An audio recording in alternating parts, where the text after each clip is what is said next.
ಪ್ರಿಯ ವೀಕ್ಷಕರೇ, ಎಲ್ಲರಿಗೂ ನನ್ನ ನಮಸ್ಕಾರಗಳು. ನನ್ನ ಹೆಸರು ಡಾಕ್ಟರ್ ಸೋಮಶೇಖರ್ ರೆಡ್ಡಿ KS. ನಾನು ಈಗ ನಿಮ್ಮೊಂದಿಗೆ ಮಧುಮೇಹ, ಸಕ್ಕರೆ ಕಾಯಿಲೆ ಇಲ್ಲ ಡಯಾಬಿಟಿಸ್ ಮೆಲಿಟಸ್ ಬಗ್ಗೆ ವಿವರವಾಗಿ ಮಾತನಾಡಲು ಇಚ್ಛಿಸುತ್ತೇನೆ. ಎಲ್ಲರಿಗೂ ತಿಳಿದಿರುವ ಹಾಗೆ ಈಗ ನಾವು ಬಹಳ ಸೋಷಿಯಲ್ ಮೀಡಿಯಾ ಇಲ್ಲ ಇಂಟರ್ನೆಟ್ಟನ್ನು ತುಂಬ ಬಳಕೆ ಮಾಡ್ತಾ ಇದ್ದೀವಿ. ಯಾವುದೇ ವೀಕ್ಷಕರು ನೋಡುವುದು ಮುಖ್ಯವಾಗಿ ಎಷ್ಟೊತ್ತು ಮಾತಾಡಿದ್ದಾರೆ. ಯಾರಾದರೂ ಜಾಸ್ತಿ ಹೊತ್ತು ಮಾತಾಡಿದರೆ ಅದನ್ನು ನೋಡಲಿಕ್ಕೆ ನಮಗೆ ಇಷ್ಟಪಡುವುದಿಲ್ಲ, ಇಲ್ಲ ನಮ್ಮ ಏಕಾಗ್ರತೆ ಕಮ್ಮಿ ಆಗ್ತದೆ. ಆದರೆ ಯಾವುದೇ ಒಂದು ವಿಷಯವನ್ನು ಸಂಪೂರ್ಣವಾಗಿ ಮಾತನಾಡಬೇಕಂತಂದರೆ ನಾವು ಟೈಮ್ ಕೊಡಲೇಬೇಕು. ಅದಕ್ಕೋಸ್ಕರ ಈ ವಿಡಿಯೋ ನಿಮಗೆ ಸಮಯ ಸಿಕ್ಕಿದಾಗ ನಿಧಾನವಾಗಿ ತಾಳ್ಮೆಯಿಂದ ನೋಡುವುದು ವಾಸಿ. ಯಾವುದೇ ಒಂದು ವಿಷಯ ಇಲ್ಲ ಕಾಯಿಲೆ ಬಗ್ಗೆ ನಾವು ಮಾತನಾಡುವಾಗ ಒಂದು ವರ್ಡ್ ಯೂಸ್ ಮಾಡ್ತೀವಿ, ಒಂದು ಪದನ ಬಳಕೆ ಮಾಡ್ತೀವಿ. ಅದೇನೆಂದರೆ ಕಾನ್ಸೆಪ್ಟ್. ಹೌದು, ಏನು ಈ ಕಾನ್ಸೆಪ್ಟ್ ಅಂತಂದರೆ ಕನ್ನಡದಲ್ಲಿ ಇಲ್ಲ ಪರಿಕಲ್ಪನೆ ಅಂತಾರೆ, ಭಾವನೆ ಅಂತಾರೆ, ಸಿದ್ಧಾಂತ ಅಂತಾರೆ. ಅಂದರೆ ಮನಸ್ಸಿನಲ್ಲಿ ಮೂಡುವ ಒಂದು ತಿಳುವಳಿಕೆ, ಚಿತ್ರಣ ಅಥವಾ ಒಂದು ವಿಷಯದ ಬಗ್ಗೆ ಹೊಂದಿರುವ ಸಾಮಾನ್ಯ ಜ್ಞಾನ. ಅಂದರೆ ಒಂದು ವಿಷಯವನ್ನು ಚೆನ್ನಾಗಿ ವಿಶಾಲವಾಗಿ ಅರ್ಥ ಮಾಡಿಕೊಳ್ಳುವುದು ಅಂತ ಅರ್ಥ.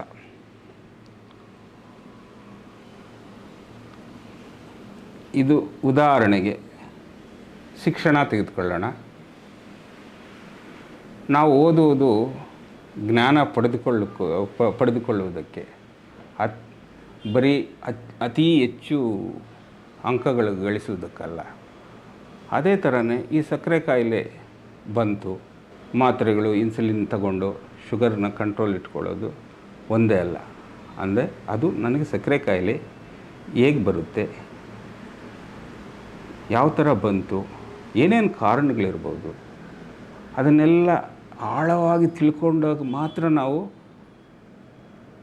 ಅದನ್ನು ಮ್ಯಾನೇಜ್ ಮಾಡೋದು ಬಹಳ ಸುಲಭವಾಗುತ್ತದೆ.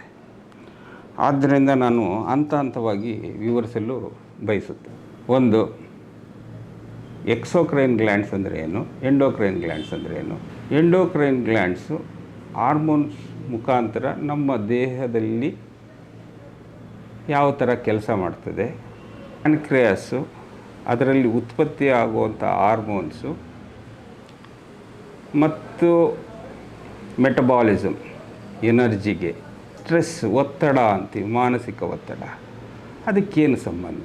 ಈ ಸಕ್ಕರೆ ಕಾಯಿಲೆ ಯಾವ ಥರ ಬರುತ್ತದೆ, ಅದರಲ್ಲಿ ವಿಧಗಳೆಷ್ಟು, ಯಾವ್ಯಾವ ಥರ ಪರೀಕ್ಷೆಗಳು ಮಾಡಬೇಕು ಮತ್ತು ಯಾವ ಥರ ನಿಯಂತ್ರಣ ಮಾಡಬೇಕು ಅನ್ನೋದೇ ನಮ್ಮ ಈ ದಿನದ ವಿಷಯ. ನಮ್ಮೆಲ್ಲರಿಗೂ ತಿಳಿದಿರೋ ಹಾಗೆ ನಮ್ಮ ದೇಹದಲ್ಲಿ ಮುಖ್ಯವಾಗಿ ಹೃದಯ, ಮೆದುಳು, ಲಂಗ್ಸ್, ಅದ್ರ ಜೊತೆಗೆ ಗ್ಲ್ಯಾಂಡ್ಸ್ ಅಂತಿರ್ತದೆ. ಅದನ್ನು ಎರಡು ಥರ ಡಿವೈಡ್ ಮಾಡ್ತೀವಿ. ಒಂದು ಎಕ್ಸೋಕ್ರೈನ್ ಗ್ಲ್ಯಾಂಡ್ಸು, ಇನ್ನೊಂದು ಎಂಡೋಕ್ರೈನ್ ಗ್ಲ್ಯಾಂಡ್ಸ್. ಎಕ್ಸೋಕ್ರೈನ್ ಗ್ಲ್ಯಾಂಡ್ಸ್ ಅಂತಂದರೆ ಕನ್ನಡದಲ್ಲಿ ನಾವು ವಿನಾಳ ಗ್ರಂಥಿಗಳಂತೀವಿ. ಅದಕ್ಕೆ ನಾಳುಗಳಿರ್ತವೆ, ಅಂದರೆ ಟ್ಯೂಬ್ಸ್ ಇರ್ತದೆ. ಅದರಲ್ಲಿ ಉತ್ಪತ್ತಿ ಆಗೋವನ್ನ ಇಲ್ಲ ಜ್ಯೂಸ್ ಇಲ್ಲ ದ್ರವ ಅಂತೀವಿ. ಮುಖ್ಯವಾಗಿ ಕಣ್ಣೀರು ಬರಬೇಕಂದ್ರೆ ಲ್ಯಾಕ್ರಿಮಲ್ ಗ್ಲ್ಯಾಂಡ್ಸು, ಎಂಜಲ್ ಬರಬೇಕಂದ್ರೆ ಸಲೈವರಿ ಗ್ಲ್ಯಾಂಡ್ಸು, ಬೆವರು ಬರಬೇಕಂದ್ರೆ ಸ್ವೆಟ್ ಗ್ಲ್ಯಾಂಡ್ಸು. ಅದೇ ಥರನೇ ಪ್ಯಾನ್ಕ್ರೆಟಿಕ್ ಜ್ಯೂಸ್ ಅಂತ. ಇದು ಮುಖ್ಯವಾಗಿ ನಾವು ಎಕ್ಸೋಕ್ರೈನ್ ಗ್ಲ್ಯಾಂಡ್ಸ್ ಅಂತೀವಿ. ಅದ್ರ ಜೊತೆಗೆ ಎಂಡೋಕ್ರೈನ್ ಗ್ಲ್ಯಾಂಡ್ಸ್, ಅದನ್ನು ಸ್ಪೆಷಲೈಸ್ಡ್ ಗ್ಲ್ಯಾಂಡ್ಸ್ ಅಂತೀವಿ. ಆ ಎಂಡೋಕ್ರೈನ್ ಗ್ಲ್ಯಾಂಡ್ಸ್ನ ನಾವು ಕನ್ನಡದಲ್ಲಿ ನಿರ್ನಾಳ ಗ್ರಂಥಿಗಳಂತೀವಿ. ನಿರ್ನಾಳ ಗ್ರಂಥಿಗಳಂತಂದರೆ ಯಾಕೆ ಅದನ್ನು ನಿರ್ನಾಳ ಗ್ರಂಥಿಗಳು ಎಂಡೋಕ್ರೈನ್ ಗ್ಲ್ಯಾಂಡ್ಸ್ ಅಂತೀವಿ ಅಂತಂದರೆ ಅದರಲ್ಲಿ ಉತ್ಪತ್ತಿ ಆಗೋ ಹಾರ್ಮೋನ್ಸು ಅದು ಡೈರೆಕ್ಟಾಗಿ ರಕ್ತಕ್ಕೆ ರಿಲೀಸ್ ಆಗೋದ್ರಿಂದ, ಅಂದರೆ ನೇರವಾಗಿ ರಕ್ತಕ್ಕೆ ಬಿಡುಗಡೆ ಆಗೋದ್ರಿಂದ ಅದನ್ನು ಎಂಡೋಕ್ರೈನ್ ಗ್ಲ್ಯಾಂಡ್ಸ್ ಅಂತೀವಿ.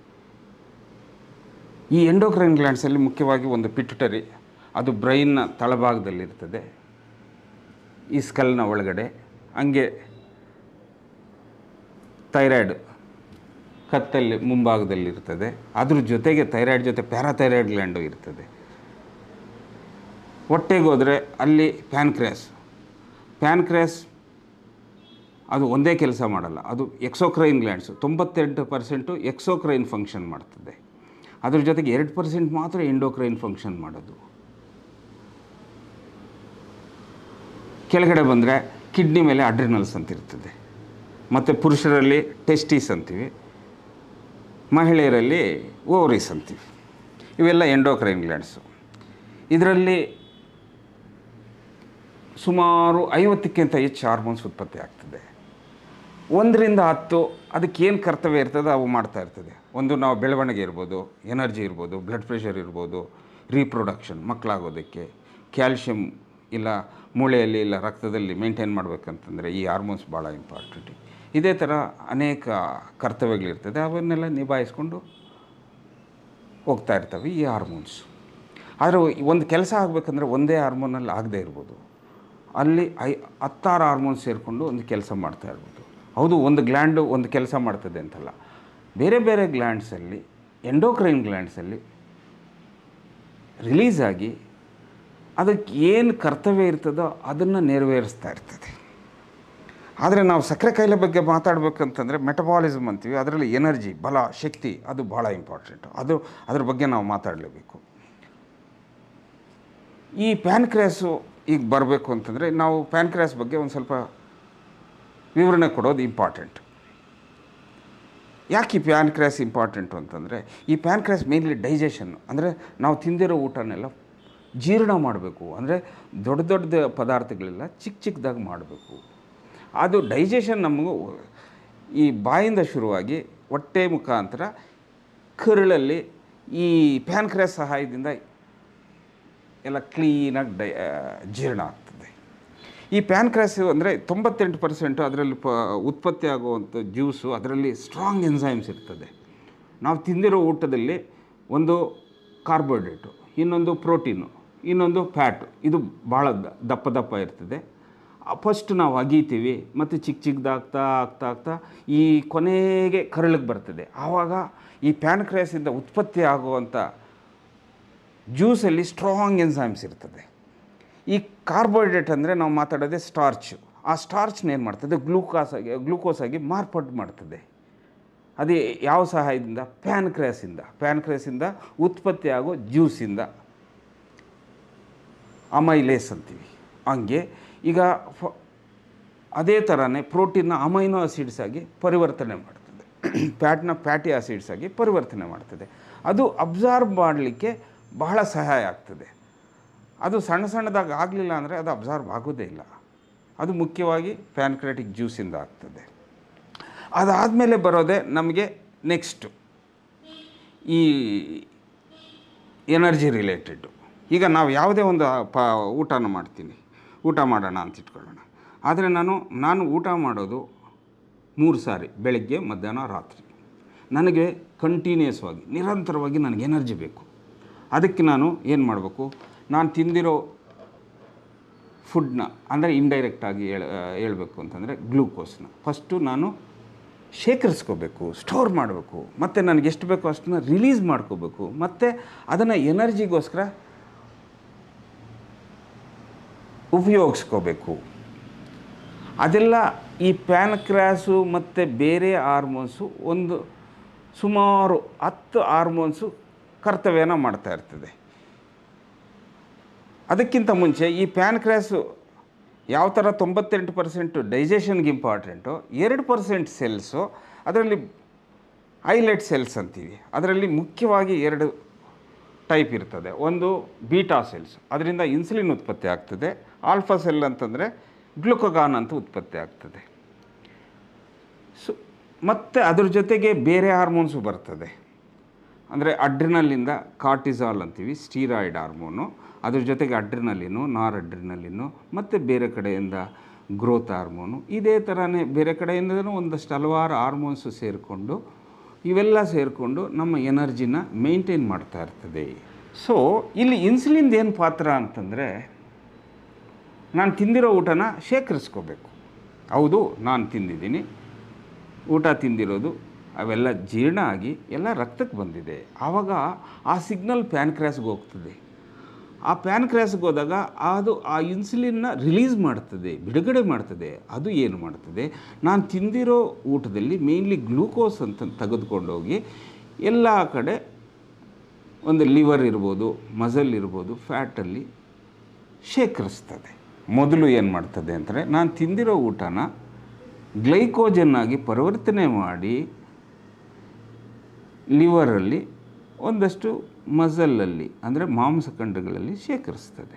ಹೌದು, ನಾನು ಬಹಳ ಜಾಸ್ತಿ ಕಾರ್ಬೋಹೈಡ್ರೇಟ್ ತಿಂದಿದ್ದೀನಿ ಅಂದರೂ ಸಹಿತ ಆವಾಗ ಆ ಕಾರ್ಬೋಹೈಡ್ರೇಟೇ ಗ್ಲೂಕೋಸು ಫ್ಯಾಟಾಗಿ ಪರಿವರ್ತನೆಯಾಗಿ ಲಿವರಲ್ಲೂ ಸ್ಟೋರ್ ಆಗುತ್ತೆ. ಮತ್ತು ಅಡಿಪೋಸ್ ಟಿಶ್ಯೂ ಅಂತೀವಿ, ಎಲ್ಲೆಲ್ಲಿ ಫ್ಯಾಟ್ ಇರುತ್ತೋ ಹೊಟ್ಟೆ ಮುಂಭಾಗ ಇಲ್ಲ ಹೊಟ್ಟೆಯಲ್ಲಿ, ಇದೇ ಥರ ಎಲ್ಲ ಕಡೆ ಸ್ಟೋರ್ ಮಾಡ್ತದೆ. ಅಂದರೆ ಗ್ಲೂಕೋಸ್ನ ಫ್ಯಾಟಾಗಿ ಪರಿವರ್ತನೆಯಾಗಿ ಸ್ಟೋರ್ ಮಾಡ್ತದೆ. ಒಂದು ಸಾರಿ ಗ್ಲೂಕೋಸ್ ಸ್ಟೋರ್ ಆದಮೇಲೆ ನನಗೆ ಎಷ್ಟು ಬೇಕೋ ಅಷ್ಟು ಗ್ಲೂಕೋಸ್ ರಿಲೀಸ್ ಮಾಡಲಿಕ್ಕೆ ಬೇರೆ ಹಾರ್ಮೋನ್ಸು ಸಹಾಯ ಮಾಡ್ತದೆ. ಅದು ಇನ್ಸುಲಿನ್ ವಿರುದ್ಧವಾಗಿ ಕೆಲಸ ಮಾಡ್ತದೆ. ಅದರಲ್ಲಿ ಮುಖ್ಯವಾಗಿ ಗ್ಲುಕಗಾನು, ಅದ್ರ ಜೊತೆಗೆ ಬೇರೆ ಹಾರ್ಮೋನ್ಸ್ ನಾನು ಹೇಳಿದ್ನಲ್ಲ, ಕಾರ್ಟಿಸಾಲು, ಅಡ್ರಿನಲಿನು, ನಾರಡ್ರಿನಲ್ಲು, ಅದು ಇನ್ಸುಲಿನ್ ವಿರುದ್ಧ ಕೆಲಸ ಮಾಡಿ ನನಗೆ ಎಷ್ಟು ಬೇಕೋ ಅಷ್ಟು ಗ್ಲೂಕೋಸ್ನ ರಿಲೀಸ್ ಮಾಡಿಸ್ತಾ ಇರ್ತದೆ. ಮತ್ತು ಒಂದು ಸಾರಿ ರಿಲೀಸ್ ಆಗಿರೋದನ್ನು ಗ್ಲೂಕೋಸ್ನ ಇನ್ಸುಲಿನ್ನು ನಮ್ಮ ದೇಹದಲ್ಲಿರೋ ಜೀವಕೋಶಗಳು, ಸೆಲ್ಸ್ ಅಂತೀವಿ, ಎಲ್ಲರಿಗೂ ಎನರ್ಜಿ ಬೇಕು.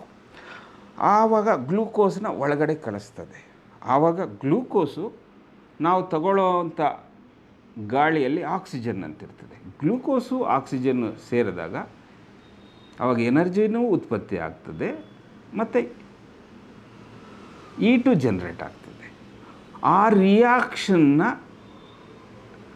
ಮಾಡೋದೇ ಈ ಥೈರಾಯ್ಡ್ ಹಾರ್ಮೋನ್ಸು. ಥೈರಾಯ್ಡ್ ಅಂತ ನಮ್ಮ ಕತ್ತಲ್ಲಿರ್ತದೆ, ಅದರಲ್ಲಿ T3 T4 ಅಂತ ಉತ್ಪತ್ತಿ ಆಗುತ್ತೆ. ಅದು ಎನರ್ಜಿನೂ ಉತ್ಪತ್ತಿ ಮಾಡ್ತಾ ಇರ್ತದೆ. ಅಂದರೆ ನಮಗಿಲ್ಲಿ 10ಕ್ಕಿಂತ ಹೆಚ್ಚು ಹಾರ್ಮೋನ್ಸು ಈ ಮೆಟಬಾಲಿಸಮ್, ಗ್ಲೂಕೋಸ್ ಮೆಟಬಾಲಿಸಮ್ ಅಂತೀವಿ. ಇವನ್ನೆಲ್ಲ ನಾವೇನಂತೀವಿ, ಗ್ಲೂಕೋ ರೆಗ್ಯುಲೇಟರಿ ಹಾರ್ಮೋನ್ಸ್ ಅಂತೀವಿ. ಇದು ಎನರ್ಜಿಗೆ ಕೆಲಸ ಮಾಡ್ತದೆ. ಈ ಇನ್ಸುಲಿನ್ ವಿರುದ್ಧ ಕೆಲಸ ಮಾಡೋದನ್ನು ನಾವು ಕೌಂಟರ್ ರೆಗ್ಯುಲೇಟರಿ ಹಾರ್ಮೋನ್ಸ್ ಅಂತೀವಿ. ಇನ್ನೊಂದು ನಾವು ಸ್ಟ್ರೆಸ್ ಹಾರ್ಮೋನ್ಸ್ ಅಂತೀವಿ. ಇಲ್ಲ ಕಾಮನ್ನಾಗಿ ಹೇಳಬೇಕು ಅಂತಂದರೆ, ನಿಮ್ಗೆ ಅರ್ಥ ಆಗೋಂಗೆ ಹೇಳ್ಬೇಕಂದ್ರೆ ಟೆನ್ಷನ್ ಹಾರ್ಮೋನ್ಸ್ ಅಂತೀವಿ. ಇಲ್ಲೇ ಇರೋದು ಈ ಸಕ್ಕರೆ ಕಾಯಿಲೆಗೂ ಈ ಕೌಂಟರ್ ರೆಗ್ಯುಲೇಟರಿ ಹಾರ್ಮೋನ್ಸ್ಗೂ ಏನು ಸಂಬಂಧ ಅಂತ. ಈಗ ನನಗೆ ಉದಾಹರಣೆಗೆ ನನಗೆ ಎನರ್ಜಿ ಎಲ್ಲ ಸಮಯದಲ್ಲೂ ನನಗೆ ಒಂದೇ ಥರ ಎನರ್ಜಿ ಬೇಕಾಗಲ್ಲ. ಅಂದರೆ ನಾನು ಮಲಗಿದ್ದಾಗ ನನಗೆ ಜಾಸ್ತಿ ಎನರ್ಜಿ ಬೇಕಾಗಲ್ಲ. ನನಗೆ ಮುಖ್ಯವಾಗಿ ಉಸಿರಾಡೋಕ್ಕೆ, ಇಲ್ಲ ನನ್ನ ಆರ್ಟ್ ಕೆಲಸ ಮಾಡೋದಕ್ಕೆ, ಇಲ್ಲ ಮೆದುಳಿಗೆ, ಅದ್ರ ಜೊತೆಗೆ ಒಂದು ಸ್ವಲ್ಪ ಬೇಕು. ಅಂದರೆ ನಾನು ಆವಾಗ ಸ್ಟ್ರೆಸ್ಸಲ್ಲಿರಲ್ಲ. ಹೌದು, ನಾನು ಎದ್ದೆ, ನನಗಿನ್ನೊಂದು ಸ್ವಲ್ಪ ಎನರ್ಜಿ ಜಾಸ್ತಿ ಬೇಕು. ಇಲ್ಲ ಇನ್ನೇನೋ ಕೆಲಸ ಇರ್ತದೆ, ಆವಾಗ ಇನ್ನೂ ಸ್ವಲ್ಪ ಜಾಸ್ತಿ ಎನರ್ಜಿ ಬೇಕು. ಇಲ್ಲ ನನ್ನ ಪ್ರೊಟೆಕ್ಷನ್ಗೋಸ್ಕರ ಯಾರೋ ಒಬ್ಬರು ಜಗಳಕ್ಕೆ ಬಂದರು, ಇಲ್ಲ ಜಗಳ ಮಾಡಬೇಕು, ಇಲ್ಲ ನಾನು ಓಡೋಗ್ಬೇಕು, ಇಲ್ಲ ಒಂದು ಅನಿಮಲ್ ಅಂತ ತಗೊಳ್ಳೋಣ, ಒಂದು ಇದಿರ್ಬೋದು, ಏನು ಡಿಯರ್, ಜಿಂಕೆ, ಹುಲಿ ನೋಡ್ತು ಓಡೋಗ್ಬೇಕು. ಅವಾಗೇನು, ಅದಕ್ಕೆ ಜಾಸ್ತಿ ಎನರ್ಜಿ ಬೇಕು. ಅವಾಗ ಏನಂತಂದರೆ, ಈ ಬ್ರೈನ್ ಉದ್ರೇಗ ಆದರೆ, ಸ್ಟಿಮ್ಯುಲೇಟ್ ಆದರೆ, ಓವರ್ ಸ್ಟಿಮ್ಯುಲೇಟ್ ಆದರೆ, ಆವಾಗ ಅದು ನನಗೆ ಬೇಸಿಕ್ ರಿಕ್ವೈರ್ಮೆಂಟು.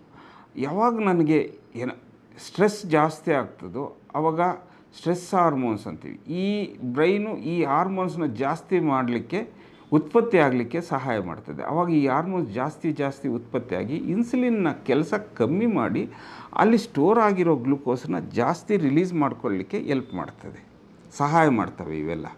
ಆವಾಗ ಜಾಸ್ತಿ ನನಗೆ ಗ್ಲೂಕೋಸ್ ರಿಲೀಸ್ ಆದಾಗ ನನಗೆ ಜಾಸ್ತಿ ಎನರ್ಜಿ ಬರಲಿಕ್ಕೆ ಸಹಾಯ ಮಾಡ್ತದೆ. ಅದಕ್ಕೋಸ್ಕರ ಆ ರಿಲೀಸಿಂಗ್ ಹಾರ್ಮೋನ್ಸನ್ನು ನಾವು ಸ್ಟ್ರೆಸ್ ಹಾರ್ಮೋನ್ಸ್ ಅಂತೀವಿ, ಇಲ್ಲ ಸಿಂಪಲ್ಲಾಗಿ ಟೆನ್ಷನ್ ಹಾರ್ಮೋನ್ಸ್ ಅಂತೀವಿ. ಅಂದರೆ ಈ ಟೆನ್ಷನ್ ಹಾರ್ಮೋನ್ಸು, ಇಲ್ಲ ಈ ಸ್ಟ್ರೆಸ್ಸು ನನಗೆ ಹುಟ್ಟಿದ ಮೇಲೆ ಬದುಕಲಿಕ್ಕೆ ಈ ಸ್ಟ್ರೆಸ್ ಇರಲೇಬೇಕು, ಇಲ್ಲಾಂದರೆ ನಾನು ಬದುಕಲಿಕ್ಕಾಗಲ್ಲ. ಅದಕ್ಕೋಸ್ಕರ ಅವನ್ನ ಸ್ಟ್ರೆಸ್ ಹಾರ್ಮೋನ್ಸ್ ಅಂತೀವಿ. ಇದು ನಾರ್ಮಲ್. ಇದಿಲ್ಲ ಅಂದರೆ ಯಾವುದೇ ಒಬ್ಬ ಮನುಷ್ಯ ಇರ್ಬೋದು, ಒಂದು ಪ್ರಾಣಿ ಬೇರೆ ಪ್ರಾಣಿಗೆ ಇಂದ ತಪ್ಪಿಸ್ಕೊಳ್ಳಿಕ್ಕೆ ಈ ಸ್ಟ್ರೆಸ್ ಅನ್ನೋದು ಬೇಸಿಕ್ ರಿಕ್ವೈರ್ಮೆಂಟ್ ನಾವು ಬದುಕಲಿಕ್ಕೆ. ಅದಕ್ಕೋಸ್ಕರ ಇವನ್ನ ಸ್ಟ್ರೆಸ್ ಹಾರ್ಮೋನ್ಸ್ ಇಲ್ಲ ಟೆನ್ಷನ್ ಹಾರ್ಮೋನ್ಸ್ ಅಂತೀವಿ. ಹೌದು, ಈ ಸ್ಟ್ರೆಸ್ ಹಾರ್ಮೋನ್ಸ್ಗೂ ಈ ಡಯಾಬಿಟೀಸ್ಗೆ ಏನು ಸಂಬಂಧ ಅಂತ ಹೇಳ್ತಾ ಹೋಗ್ತೀನಿ. ಅದಕ್ಕಿಂತ ಮುಂಚೆ ನಾವು ಈ ಸಕ್ಕರೆ ಕಾಯಿಲೆ ತಗೊಳ್ಳೋಣ. ಈ ಸಕ್ಕರೆ ಕಾಯಿಲೆಯಲ್ಲಿ ಬಹಳ ವಿಧಗಳಿದ್ದಾವೆ. ಇದು ಮಾತನಾಡೋಕ್ಕಿಂತ ಮುಂಚೆ ಎರಡು ಭಾಳ ಇಂಪಾರ್ಟೆಂಟು. ಒಂದು ಟೈಪ್ 1 ಡಯಾಬಿಟೀಸ್, ಇದು ಇನ್ನೊಂದು ಟೈಪ್ 2 ಡಯಾಬಿಟೀಸ್. ಈ ಟೈಪ್ 1 ಡಯಾಬಿಟೀಸು ಯೂಶ್ವಲಿ ಮಕ್ಕಳಲ್ಲಿ ಬರ್ತದೆ, ಅಂದರೆ 10ರಿಂದ 20 ವರ್ಷದಲ್ಲಿ ಬರ್ತದೆ. ಈ ಟೈಪ್ 2 ಡಯಾಬಿಟೀಸು ಬಹಳ ದೊಡ್ಡವರಲ್ಲಿ ಬರ್ತದೆ. ಟೈಪ್ 2 ಡಯಾಬಿಟೀಸು ಜೀವನ ಶೈಲಿಗೆ ಸಂಬಂಧ, ಆದರೆ ಟೈಪ್ 1 ಇದು ಜೀವನ ಶೈಲಿಗೆ ಸಂಬಂಧ ಇರೋದಿಲ್ಲ. ಅದನ್ನು ನಾವು ಆಟೋ ಇಮ್ಯೂನ್ ಪ್ರಾಬ್ಲಮ್ಸ್ ಅಂತೀವಿ. ಏನಿದು ಟೈಪ್ 1 ಡಯಾಬಿಟೀಸ್ ಅಂತಂದರೆ, ನಮ್ಮ ದೇಹದಲ್ಲಿ ಬಿಳಿ ರಕ್ತ ಕಣಗಳಿದ್ದಾವೆ. ಆ ಬಿಳಿ ರಕ್ತ ಕಣಗಳು ನಮ್ಮನ್ನು ಪ್ರೊಟೆಕ್ಟ್ ಮಾಡಲಿಕ್ಕೆ ಅದನ್ನು ಇಮ್ಯುನಿಟಿ ಅಂತೀವಿ. ಆದರೆ ಯಾವುದೇ ಕಾರಣಕ್ಕೂ ನಮ್ಮಲ್ಲಿ ಇರುವಂಥ ಆರ್ಗನ್ಸ್ ಇರ್ಬೋದು ಇಲ್ಲ ಟಿಶ್ಯೂಸ್ ಇರ್ಬೋದು, ಅದನ್ನು ಹಾರ್ಮ್ ಮಾಡೋದೇ ಇಲ್ಲ, ಅನ್ಯೋನ್ಯವಾಗಿ ಇರ್ತವೆ. ಆದರೆ ಒಂದೊಂದು ಸಂದರ್ಭದಲ್ಲಿ ಏನಾಗ್ತದೆ ಅಂದರೆ, ನಾವು ಮೊದಲು ಜೀನ್ಸ್ ಅಂತೀವಿ, ಅದನ್ನು ಸ್ಟಡಿ ಮಾಡೋದನ್ನು ಜೆನೆಟಿಕ್ಸ್ ಅಂತೀವಿ. ಇದ್ರದ್ದು ಮತ್ತು ಸಮ್ ಎನ್ವೈರ್ನ್ಮೆಂಟಲ್ ಅಂದರೆ ಪರಿಸರದ ಬದಲಾವಣೆಯಿಂದ ಈ ಸಮ್ ಜೆನೆಟಿಕ್ ಪ್ರಾಬ್ಲಮ್ಸ್ ಇದ್ದರೆ, ಅದ್ರ ಜೊತೆಗೆ ಈ ಎನ್ವೈರ್ನ್ಮೆಂಟ್ ಫ್ಯಾಕ್ಟರ್ಸ್ ಸೇರಿಸ್ಕೊಂಡು ಯಾವುದೇ ಒಂದು ಆರ್ಗನ್ ಇರ್ಬೋದು, ಯಾವುದೇ ಒಂದು ಸೆಲ್ ಇರ್ಬೋದು, ಯಾವುದೇ ಒಂದು ಟಿಶ್ಯೂದ ಸ್ಟ್ರಕ್ಚರ್ ಬದಲಾವಣೆ ಆದಾಗ ಈ ಬಿಳಿ ರಕ್ತ ಕಣಗಳಿಗೆ ಈ ಸೆಲ್ಸ್ ಇರ್ಬೋದು, ಈ ಆರ್ಗನ್ಸು ಫಾರಿನರ್ ಥರ ಕಾಣಿಸ್ತದೆ. ಅದನ್ನೋಗಿ ಅಟ್ಯಾಕ್ ಮಾಡಿ ಅದನ್ನು ನಾಶಪಡಿಸಿದ್ರೆ, ಡೆಸ್ಟ್ರಾಯ್ ಮಾಡಿದ್ರೆ ಅದನ್ನು ಆಟೋ ಇಮ್ಯೂನ್ ಪ್ರಾಬ್ಲಮ್ಸ್. ಅದಕ್ಕೆ ನಿಖರವಾಗಿ ರೀಸನ್ ಇರೋದಿಲ್ಲ, ಅದನ್ನು ಆಟೋ ಇಮ್ಯೂನ್ ಡಿಸಾರ್ಡರ್ ಅಂತೀವಿ. ಈ ಆಟೋ ಇಮ್ಯೂನ್ ಡಿಸಾರ್ಡರ್ ಅಂದರೆ ಒಂದು ಟೈಪ್ 1 ಡಯಾಬಿಟೀಸ್ ಮಕ್ಕಳಲ್ಲಿ ಬರುವಂಥದ್ದು. ಹಾಗೆ ಚರ್ಮದ ಕಾಯಿಲೆ ತೊನ್ನು ಅಂತೀವಿ, ವಿಟಿಲಿಗೋ ಇಲ್ಲ ಪ್ಯಾಚಸ್ ಥರ ಕೂದಲೆಲ್ಲ ಕಿತ್ತೋಗೋದು, ಪ್ಯಾಚಿ ಅಲೋಪೇಸಿಯಾ ಅಂತೀವಿ. ಮತ್ತು ಥೈರಾಯ್ಡ್ ಸಮಸ್ಯೆಗಳು, ಇವೆಲ್ಲ ಆಟೋ ಇಮ್ಯೂನ್ ಪ್ರಾಬ್ಲಮ್ಸ್. ಅಂದರೆ ಒಂದು ಆಟೋ ಇಮ್ಯೂನ್ ಪ್ರಾಬ್ಲಮ್ ಇದೆ ಅಂತಂದರೆ ಇನ್ನೊಂದು ಬರಬೇಕು ಅಂತಿಲ್ಲ, ಅಂದರೆ ಚಾನ್ಸಸ್ ಸ್ವಲ್ಪ ಜಾಸ್ತಿ ಇರ್ತದೆ. ಯಾವಾಗ ನಮಗೆ ಈ ಇನ್ಸುಲಿನ್ ಉತ್ಪತ್ತಿ ಆಗುವಂಥ ಸೆಲ್ಸು ನಾಶ ಆಗ್ತದೋ, ಕಂಪ್ಲೀಟಾಗಿ ನಾಶ ಆಗ್ತದೋ, ಆವಾಗ ಇನ್ಸುಲಿನ್ ಉತ್ಪತ್ತಿ ಆಗೋದೇ ಇಲ್ಲ. ಅದನ್ನು ಟೈಪ್ 1 ಡಯಾಬಿಟೀಸ್ ಅಂತೀವಿ. ಈ ಇನ್ಸುಲಿನ್ದು ಏನು ಕೆಲಸ ಅಂತಂದರೆ, ನಮ್ಮ ಗ್ಲೂಕೋಸ್ನ ಸ್ಟೋರ್ ಮಾಡೋದು, ಶೇಖರಿಸೋದು. ಯಾವಾಗ ಇನ್ಸುಲಿನ್ ಬಹಳ ಕಮ್ಮಿ ಆಗೋಯ್ತೋ ಆವಾಗ ಸ್ಟೋರ್ ಆಗಿರೋ ಗ್ಲೂಕೋಸು ರಕ್ತಕ್ಕೆ ಫಾಸ್ಟಾಗಿ ರಿಲೀಸ್ ಆಗ್ತದೆ. ಆವಾಗ ಶುಗರ್ಸು ಭಾಳ ಜಾಸ್ತಿ ಆಗ್ತದೆ. ಮತ್ತು ಅದ್ರ ಜೊತೆಗೆ ಈ ಇನ್ಸುಲಿನ್ ಬರೀ ಶುಗರ್ನ ಸ್ಟೋರ್ ಮಾಡೋದಲ್ಲ, ಫ್ಯಾಟು ಪ್ರೋಟೀನ್ನ ಹಿಡಿತದಲ್ಲಿ ಇಟ್ಕೊಂಡಿರ್ತದೆ, ಅದು ರಿಲೀಸ್ ಮಾಡಲಿಕ್ಕೆ ಬಿಡೋದೇ ಇಲ್ಲ. ಆವಾಗ ಯಾವಾಗ ಇನ್ಸುಲಿನ್ನು ನಮ್ಮ ದೇಹದಲ್ಲಿ ಇರೋದೇ ಇಲ್ವೋ, ಪ್ರೋಟೀನು ಪರಿವರ್ತನೆ ಆಗಿ ರಿಲೀಸ್ ಆಗಲಿಕ್ಕೆ ಶುರುವಾಗ್ತದೆ. ಅದ್ರ ಜೊತೆಗೆ ಫ್ಯಾಟಿ ಆ್ಯಸಿಡ್ ಆಗಿ ಪರಿವರ್ತನೆಯಾಗಿ ಬ್ಲಡ್ಗೆ ರಿಲೀಸ್ ಆಗ್ತಾ ಹೋಗ್ತದೆ. ಯಾವಾಗ ಗ್ಲೂಕೋಸ್ ಭಾಳ ಜಾಸ್ತಿ ಆಯಿತೋ ಅದು ಕಿಡ್ನಿಗೆ ಹೋಗ್ತದೆ. ಆ ಶುಗರ್ ಭಾಳ ಜಾಸ್ತಿ ಇರೋದರಿಂದ ಯಾವಾಗ ಕಿಡ್ನಿಗೆ ಜಾಸ್ತಿ ಹೋಯ್ತೋ ಈ ನೀರನ್ನು ಕರ್ಕೊಂಡು ಹೋಗ್ತದೆ. ಆವಾಗ ಅವರಿಗೆ ಯೂರಿನ್ ಜಾಸ್ತಿ ಮಾಡೋದು. ಯಾವಾಗ ನೀರಿನ ಅಂಶ ನಮ್ಮ ರಕ್ತದಲ್ಲಿ ಕಮ್ಮಿ ಆಯಿತೋ ಬಾಯಾರಿಕೆ ಜಾಸ್ತಿ ಆಗೋದು. ಮತ್ತು ಮಸಲ್ಲು ಈ ನೀರಿನ ಅಂಶ ಎಲ್ಲ ಕಮ್ಮಿ ಆಗ್ತಾ ಹೋಗ್ತಾ ಇದೆಯೋ ಆವಾಗ ಬಹಳ ಸಣ್ಣ ಆಗ್ತಾ ಹೋಗ್ತಾರೆ. ಮತ್ತು ಯಾವಾಗ ಈ ಫ್ಯಾಟಿ ಆ್ಯಸಿಡಾಗಿ ಕನ್ವರ್ಟ್ ಆಗಿ ಅದು ಮತ್ತೆ ಕೊನೆಗೆ ಕೀಟೋನ್ ಬಾಡೀಸ್ ಅಂತೀವಿ, ಅಸಿಟೋನು, ಅಸಿಟೇಟು, ಬೀಟಾ ಹೈಡ್ರಾಕ್ಸಿಬಿಟ್ರೇಟ್ ಅಂತೀವಿ, ಅವು ಜಾಸ್ತಿ ಆಗ್ತದೆ. ಯಾವಾಗ ಆಸಿಡ್ ಪದಾರ್ಥಗಳು ಇವು ಜಾಸ್ತಿ ಆಯಿತು ನಮ್ಮ pH ಕಮ್ಮಿ ಆಗ್ತಾ ಹೋಗ್ತದೆ. ಅದನ್ನು ಡಯಾಬಿಟಿಕ್ ಕೀಟೋ ಆಸಿಡೋಸಿಸ್ ಅಂತೀವಿ. ಸೊ ಇದು ಟೈಪ್ 1 ಡಯಾಬಿಟೀಸ್, ಮಕ್ಕಳಲ್ಲಿ ಬರುವಂಥ ಟೈಪ್ 1 ಡಯಾಬಿಟೀಸಲ್ಲಿ ಮ್ಯಾನಿಫೆಸ್ಟೇಷನ್ ಇದು ಬರುತ್ತೆ. ಈ ಟೈಪ್ 1 ಡಯಾಬಿಟೀಸ್ ಯೂಶ್ವಲಿ ದಿನಗಳಿಂದ ವಾರಗಳಲ್ಲಿ ಕಾಣಿಸ್ಕೊಳ್ಳುತ್ತದೆ. ಈಗ ಮಗು ಚೆನ್ನಾಗಿರ್ತದೆ, ಆಲ್ ಆಫ್ ಎ ಸಡನ್ ಸಣ್ಣ ಆಗ್ತಾ ಹೋಯ್ತು, ರಾತ್ರಿಯೆಲ್ಲ ಎದ್ದು ಮೂತ್ರ ಮಾಡ್ತಾ ಇರೋದು, ಯೂರಿನ್ ಮಾಡ್ತಾ ಇರೋದು, ಮತ್ತು ಏನೋ ಹೊಟ್ಟೆ ನೋವು, ಉಸಿರಾಡೋಕ್ಕೆ ಕಷ್ಟ ಆಯಿತು ಅಂತಂದರೆ ನಾವು ನಮ್ಮ ಮೈಂಡಿಗೆ ಸ್ಟ್ರೈಕ್ ಆಗಬೇಕು, ಓ ಇದು ಟೈಪ್ 1 ಡಯಾಬಿಟೀಸ್ ಬರ್ತಿದೆ ಅಂತ. ಆವಾಗ ಇಮ್ಮಿಡಿಯೇಟಾಗಿ ನಾವು ಹಾಸ್ಪಿಟ್ಲಿಗೆ ಕರ್ಕೊಂಡೋಗಿ ಬ್ಲಡ್ ಟೆಸ್ಟ್ ಮಾಡಿದ್ರೆ ಶುಗರ್ ಭಾಳ ಜಾಸ್ತಿ ಇರ್ತದೆ. ಒಂದು ABG ಅಂತ ಮಾಡ್ತೀವಿ, ಅದರಲ್ಲಿ pH ಭಾಳ ಕಮ್ಮಿ ಇರ್ತದೆ, ಬೈಕಾರ್ಬೋನೇಟ್ ಕಮ್ಮಿ ಇರ್ತದೆ, ಮತ್ತು ಯೂರಿನಲ್ಲಿ ಮಾಡಿದ್ರೆ ಯೂರಿನ್ ಕಿಟೋನ್ಸು ಭಾಳ ಜಾಸ್ತಿ ಇರ್ತದೆ. ಆವಾಗ ನಾವು ಟೈಪ್ 1 ಡಯಾಬಿಟೀಸ್. ಟೈಪ್ 1 ಡಯಾಬಿಟೀಸ್ ಯಾವುದೇ ಕಾರಣಕ್ಕೂ ಇದು ಜೀವನ ಶೈಲಿ ಕಾಯಿಲೆ ಅಲ್ಲ. ಅದರಲ್ಲಿ ಏನಾಗುತ್ತೆ ಅಂತಂದರೆ ಇನ್ಸುಲಿನ್ ಇರೋದೇ ಇಲ್ಲ. ಆವಾಗ ನಾವು ಅವ್ರಿಗೆ ಇನ್ಸುಲಿನ್ ಕೊಡಲೇಬೇಕು. ಇನ್ಸುಲಿನ್ ಕೊಡಲಿಲ್ಲ ಅಂದರೆ ಅದು ಟ್ರೀಟ್ ಮಾಡಲಿಕ್ಕೆ ಆಗಲ್ಲ. ಈ ಟೈಪ್ 1ನಲ್ಲಿ ಮಾತ್ರೆಗಳು ಕೆಲಸ ಮಾಡೋದೇ ಇಲ್ಲ, ಬಾಯಿಂದ ಕೊಡುವಂಥವು, ಯಾಕೆಂದರೆ ಅಲ್ಲಿ ಇನ್ಸುಲಿನ್ ಇರಲ್ಲ. ಮತ್ತು ಇನ್ಸುಲಿನ್ನು ಬಹಳ ಟ್ರೈ ಮಾಡಿದ್ರು ಹೊಟ್ಟೆಯಿಂದ ಟ್ಯಾಬ್ಲೆಟ್ ಥರ ಕೊಡಲಿಕ್ಕೆ ಅದು ಎಫೆಕ್ಟ್ ಆಗಲೇ ಇಲ್ಲ. ಅದಕ್ಕೋಸ್ಕರ ನಾವು ಇನ್ಸುಲಿನ್ನ ಇಂಜೆಕ್ಷನ್ಸ್ ಮುಖಾಂತರನೇ ಕೊಡಬೇಕು, ಅದನ್ನು ಅದೇ ಥರನೇ ಮ್ಯಾನೇಜ್ ಮಾಡಬೇಕು. ಆದರೆ ಟೈಪ್ 1 ಡಯಾಬಿಟೀಸು ಬಹಳ ಸೀರಿಯಸ್ ಥರ ಕಾಣಿಸ್ತದೆ. ಅದು ಸರಿಯಾಗಿ ಕರೆಕ್ಟಾಗಿ ಇನ್ಸುಲಿನ್ ಎಲ್ಲ ಕರೆಕ್ಟಾಗಿ ತಗೊತಾ ಇದ್ದರೆ ಅವ್ರದ್ದು ಪ್ರಾಬ್ಲಮ್ ಜಾಸ್ತಿ ಇರೋದಿಲ್ಲ. ಒಂದೇ ಒಂದು ಅಲ್ಲಿ ಭಯ ಏನಂತಂದರೆ ಇನ್ಸುಲಿನ್ ಅಂದ ತಕ್ಷಣ ಲೈಫ್ ಲಾಂಗ್ ಇದೇನು ಇದು ಏನೇನೋ ಆಗ್ತದೆ. ಆದರೆ ಕರೆಕ್ಟಾಗಿ ನೋಡಿಕೊಂಡ್ರೆ ಅದು ಏನೂ ಪ್ರಾಬ್ಲಮ್ ಆಗೋದಿಲ್ಲ ಬರ್ತದೆ. ಈ ಟೈಪ್ 2 ಡಯಾಬಿಟೀಸು ಇದು ಬಹಳ ಬರ್ನಿಂಗ್ ಪ್ರಾಬ್ಲಮ್. ಏಕೆಂದರೆ ಈ ಸಕ್ಕರೆ ಕಾಯಿಲೆ 2ನೇ ಟೈಪು ಬಹಳ ಜಾಸ್ತಿ ಆಗ್ತಾಯಿದೆ. ಮೊದಲೆಲ್ಲ 2-3% ಇದ್ದರೆ ಈಗ 10-20% ಇದೆ. ಅದರಲ್ಲೂ ಸಿಟಿಯಲ್ಲಿ ಭಾಳ ಜಾಸ್ತಿ ಆಗ್ತಾಯಿದೆ. ಇದೇ ಸಿಟಿಯಲ್ಲೆಲ್ಲ, ಇದು ಹಳ್ಳಿಗಳಲ್ಲೂ ಜಾಸ್ತಿ ಆಗ್ತಿದೆ. ಇದು ಭಾಳ ಇಂಪಾರ್ಟೆಂಟ್ ಏನು, ಯಾಕೆ ಅಂತಂದರೆ ಇದು ಜೀವನ ಶೈಲಿ, ಅಂದರೆ ಲೈಫ್ ಸ್ಟೈಲ್ ಡಿಸೀಸ್. ಯಾವ ಥರ ನಾವು ಇದು ಲೈಫ್ ಸ್ಟೈಲ್ ಡಿಸೀಸ್ ಅಂತೀವಿ ಅಂತಂದರೆ, ಈ ಮಾನಸಿಕ ಒತ್ತಡ ಇರ್ಬೋದು, ಇಲ್ಲ ಬೊಜ್ಜುತನ ಇರ್ಬೋದು, ಫಿಸಿಕಲ್ ಇನ್ಆಕ್ಟಿವಿಟಿ, ಇವೆಲ್ಲ ಕಾರಣಗಳು. ಅದು ಕಾಮನ್ನು. ಆದರೆ ಯಾಕಿದು ಭಾಳ ಇಂಪಾರ್ಟೆಂಟು ಅಂತಂದರೆ, ಮೊದಲೆಲ್ಲ ಈ ನಗರಗಳಲ್ಲಿ ಜಾಸ್ತಿ ಇರ್ತಿತ್ತು, ಈಗ ಹಳ್ಳಿಗಳಲ್ಲೂ ಜಾಸ್ತಿ ಆಗ್ತಿದೆ. ಮೊದಲೆಲ್ಲ ಸಾಹುಕಾರರಿಗಿತ್ತು, ಈಗ ಬಡವರಲ್ಲೂ ಬರ್ತಿದೆ. ಮತ್ತು ಇದೆಲ್ಲ ದೊಡ್ಡವ್ರಿಗೆ ಬರ್ತಿತ್ತು, ಈಗ ಮಕ್ಕಳಲ್ಲೂ ಬರ್ತಿದೆ. ಈ ಕಾರಣಗಳು ನಾನು ಆಲ್ರೆಡಿ ಹೇಳಿದೆ. ಬೊಜ್ಜುತನ ಅಂತೀವಿ, ಓವರ್ ವೆಯ್ಟ್ ಅಂತೀವಿ, ಒಬೇಸಿಟಿ ಅಂತೀವಿ. ನಾನೇನು ಹೇಳೋದೇನು ಬೇಕಾಗಿಲ್ಲ. ಒಂದು, ನಾವು ತಿನ್ನೋ ಊಟ ಯಾವಾಗಲೂ ರುಚಿಕರವಾಗಿರಬೇಕು, ಟೇಸ್ಟಿ ಇರಬೇಕು, ಹೆಲ್ತಿ ಅಲ್ಲ.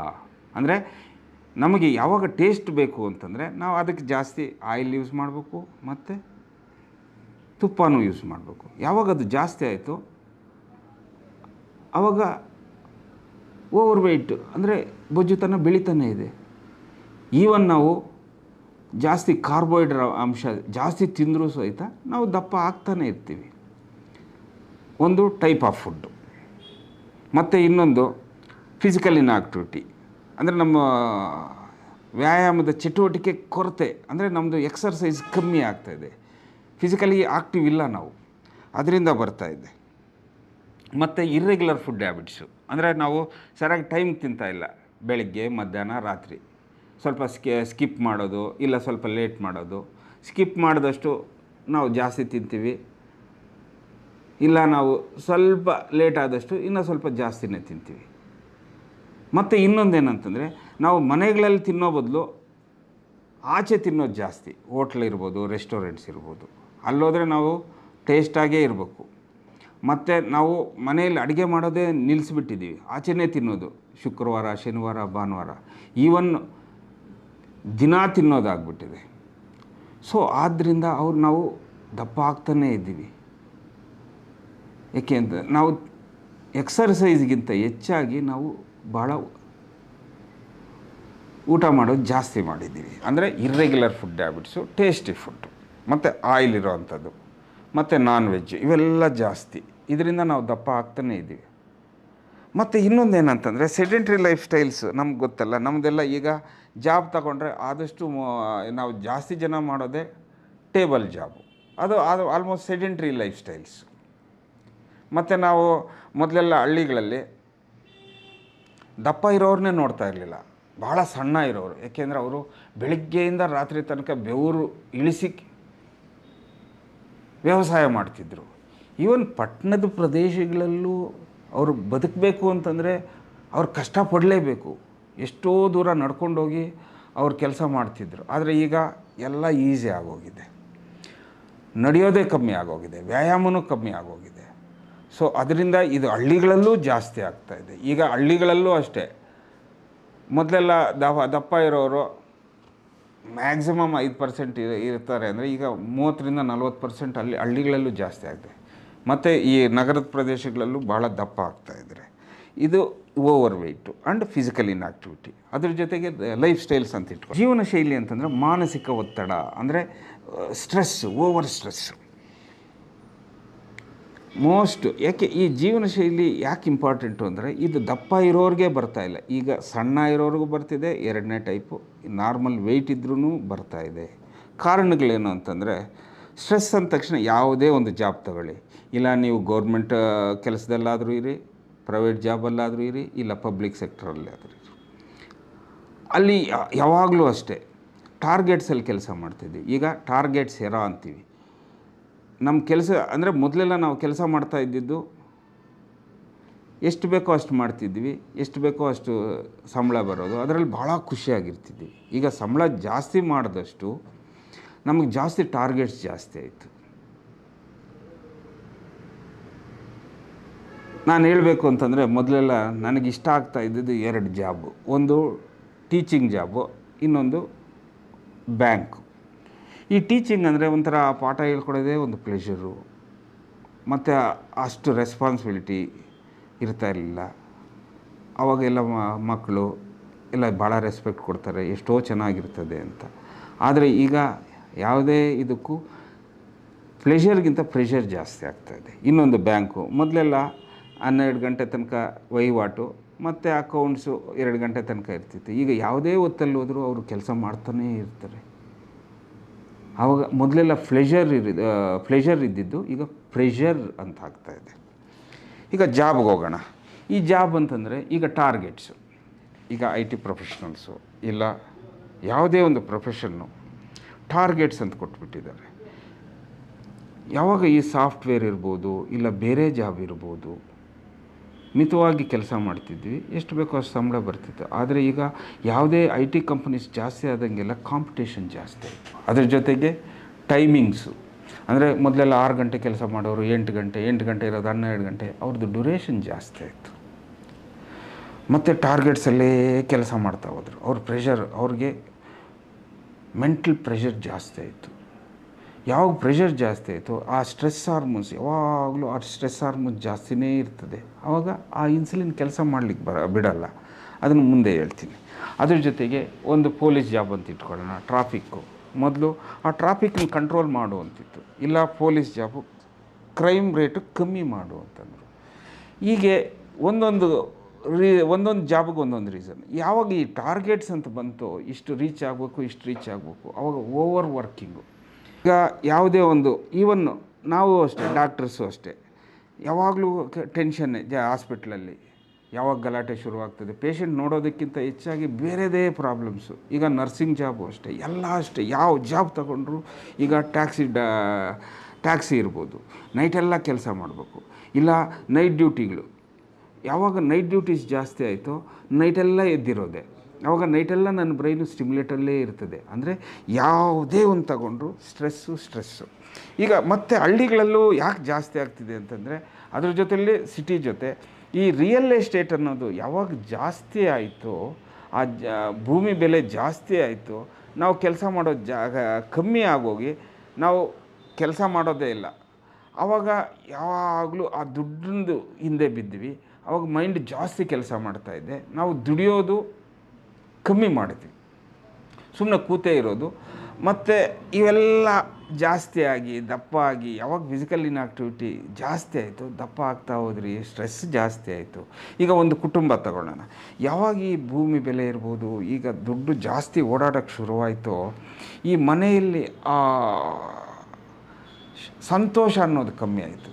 ಆಲ್ವೇಸ್ ಟಗ್ ಆಫ್ ವಾರ್ಸ್ ಇರ್ಬೋದು, ಮಕ್ಕಳು, ತಂದೆ ತಾಯಿ, ಇಲ್ಲ ಇನ್ಲಾಸು, ಈ ಥರ ಯಾವಾಗಲೂ ಸ್ಟ್ರೆಸ್ಸಲ್ಲೇ ಬದುಕ್ತಾ ಹೋದ್ವಿ. ಯಾವಾಗ ದುಡ್ಡು ಜಾಸ್ತಿ ಓಡಾಡ್ತಾ ಈ ಸ್ಟ್ರೆಸ್ ಜಾಸ್ತಿ ಆಯಿತು, ನನ್ನ ಮೈಂಡ್ ಜಾಸ್ತಿ ಆಯಿತು, ಮೈಂಡ್ ವರ್ಕ್ ಜಾಸ್ತಿ ಆಗ್ತಾ ಹೋಯಿತು, ಆವಾಗ ಸ್ಟ್ರೆಸ್ ಅಂತೀವಿ. ಇವೆಲ್ಲ ಕಾರಣಗಳು.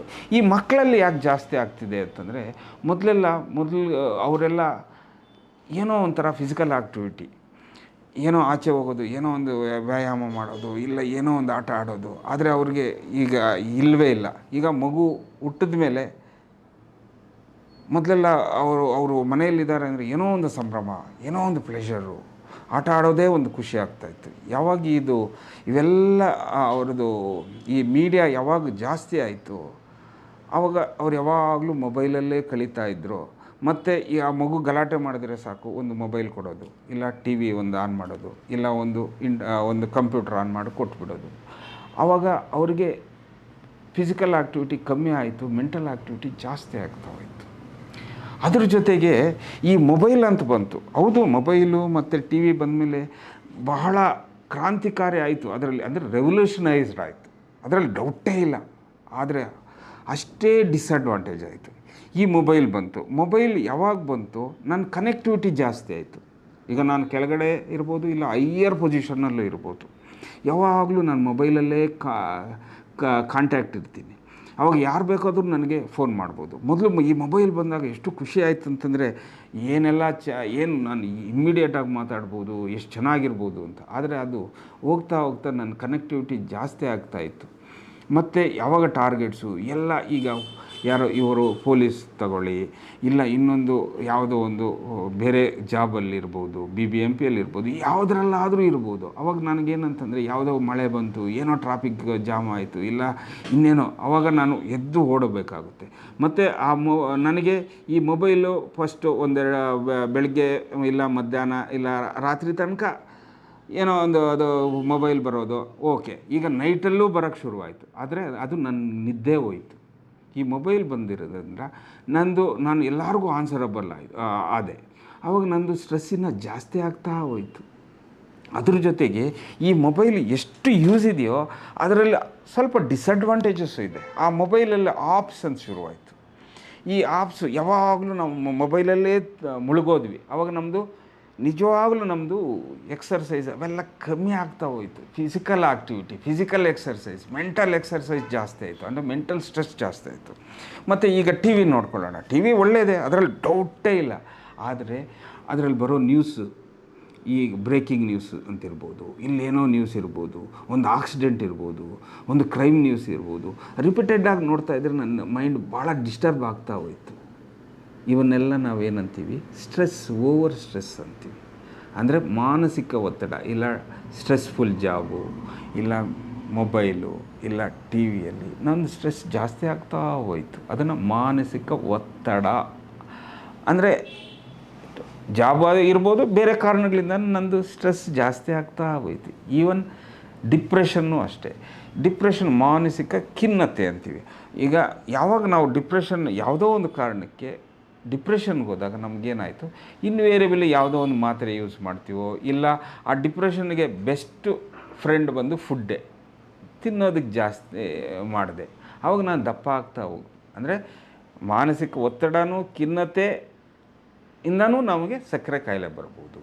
ಇದರಿಂದ ಯಾವಾಗ ದಪ್ಪ ಆಗ್ತಾ ಹೋಗ್ತೀವೋ ಆವಾಗ ನನಗೆ ಇನ್ಸುಲಿನ್ನು ಜಾಸ್ತಿ ಬೇಕಾಗುತ್ತೆ.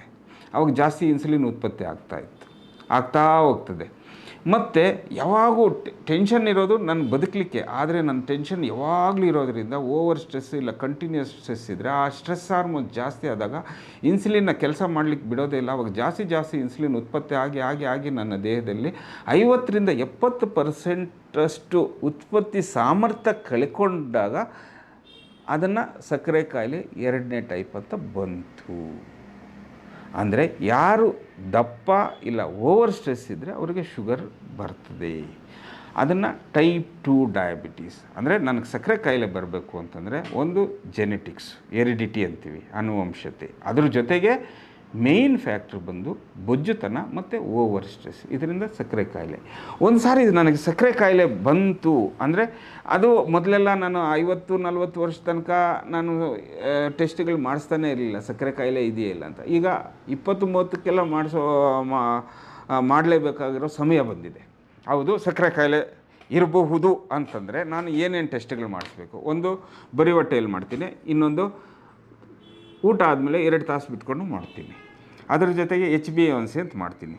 ಹೌದು, ನನಗೆ ಸಕ್ಕರೆ ಕಾಯಿಲೆ ಇಲ್ಲ ಅಂತಂದರೆ ಬರೀ ಹೊಟ್ಟೆಯಲ್ಲಿ 99, ಊಟ ಆದಮೇಲೆ 139ಕ್ಕಿಂತ ಕಮ್ಮಿ ಇರಬೇಕು. 126 ಇಲ್ಲ, ಊಟ ಆದಮೇಲೆ 200ಕ್ಕಿಂತ ಜಾಸ್ತಿ ಇದ್ದರೆ ಸಕ್ಕರೆ ಕಾಯಿಲೆ ಇರಬಹುದು.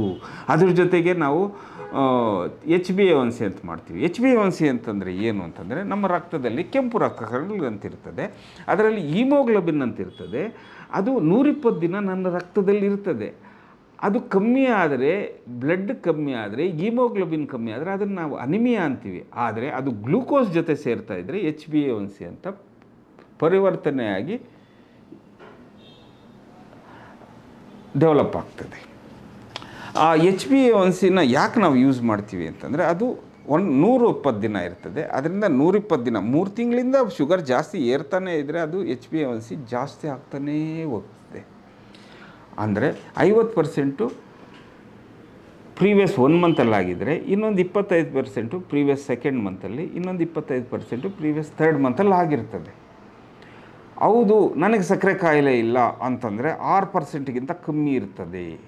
ಅಂದರೆ ಈ ನಡುವೆ ಹೇಳ್ತಾರೆ 5.7%ಗಿಂತ ಕಮ್ಮಿ ಇರ್ತದೆ ನಾರ್ಮಲ್ಲಾಗಿ. 6.5%ಗಿಂತ ಜಾಸ್ತಿ ಇದ್ದರೆ ಸಕ್ಕರೆ ಕಾಯಿಲೆ ಇದೆ. ಮತ್ತು ಇದು ಡಯಾಗ್ನೋಸಿಸ್ಗೆ ಯೂಸ್ ಮಾಡಿದ್ವಿ. ಅದರ ಜೊತೆಗೆ ಕಿಡ್ನಿ ಹೆಂಗಿದೆ ಅಂತ ನಾವು ನೋಡಬೇಕಾಗುತ್ತೆ. ಅದನ್ನು ಕ್ರಿಯಾಟಿನಿನ್ ಅಂತ ನಾವು ಮಾಡ್ತೀವಿ.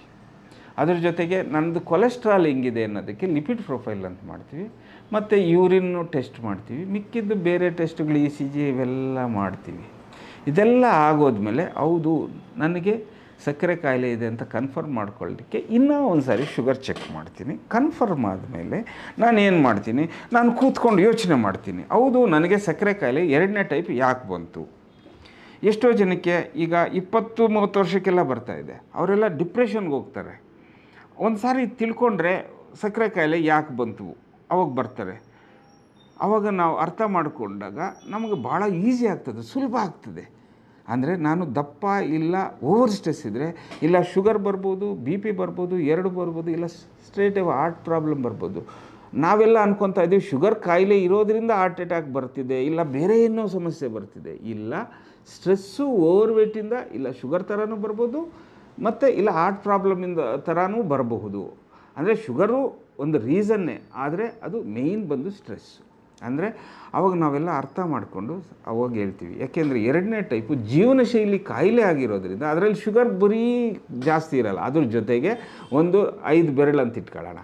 ಒಂದು ಶುಗರ್ ಜಾಸ್ತಿ, ಇಲ್ಲ BP ಜಾಸ್ತಿ, ಇಲ್ಲ ದಪ್ಪ, ಮತ್ತು ಕೊಲೆಸ್ಟ್ರಾಲು, ಮತ್ತು ಇಲ್ಲ ಸ್ಟ್ರೆಸ್, ಇವೆಲ್ಲ ಸೇರಿಕೊಂಡ್ರೆ ಸಕ್ಕರೆ ಕಾಯಿಲೆ 2ನೇ ಟೈಪ್ ಅಂತೀವಿ. ಸೊ ಅದೆಲ್ಲ ನೋಡಿಕೊಂಡು ಈ ಒಂದು ಶುಗರು ಒಂದು ಚಿಕ್ಕ ಬೆರಳಿದ್ದಂಗೆ, ಆದರೆ ಬೇರೆವೆಲ್ಲ ಇಂಪಾರ್ಟೆಂಟ್.